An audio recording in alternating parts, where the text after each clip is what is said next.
We continue to pursue efforts on obtaining information on the Wattier hit-and-run investigation in Mexico. Lane County Sheriff's Deputy Drew Wattier and his wife Michelle were hit by a car outside their Dreams Resort at the end of November. Today, an interpreter with Centro Latino Americano offered her services pro bono to us to help get some information out of the Mexican authorities. Buenos días, Sargento Primero. Habla Tania Gomez. Tanya Gomez with Centro Latino Americano agreed to try and get some answers for us on the Wattier hit-and-run investigation. We started with the local police department and quickly learned this was going to be harder than we thought. Hasta luego. Okay, they gave me another number. At one point, we were even directed to the equivalent of the Department of Motor Vehicles.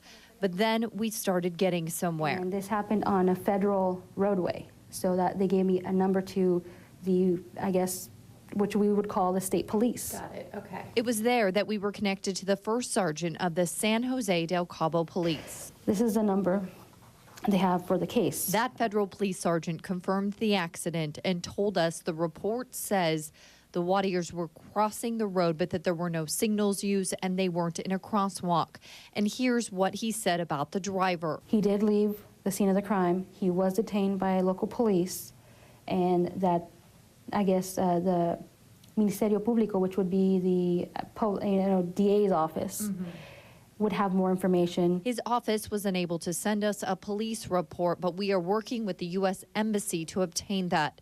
There have been some conflicting reports as to whether this investigation was already closed. Here's what Gomez concluded after her conversation. There's a prosecutor to this case, and that he's going to determine, he was detained, that he's going to determine, investigate fully. Because to him, it said, it didn't seem like it was closed. It's still pending, and it's in the prosecutor's hand of investigating, going through all this. We spoke with Michelle's brother by phone today about our finding. Sounds like KEZI got further in 1 hour than what I've gotten in 32 days and 2 U.S. senators and the U.S. Consulate's office. But given his attempts this month, he's still skeptical of this information. The cynic in me tells me that the only reason that they are saying it is open is because a member of the media called them, because they've had 32 days to investigate a hit and run, and it just doesn't seem to me like it takes 32 days to investigate a hit and run.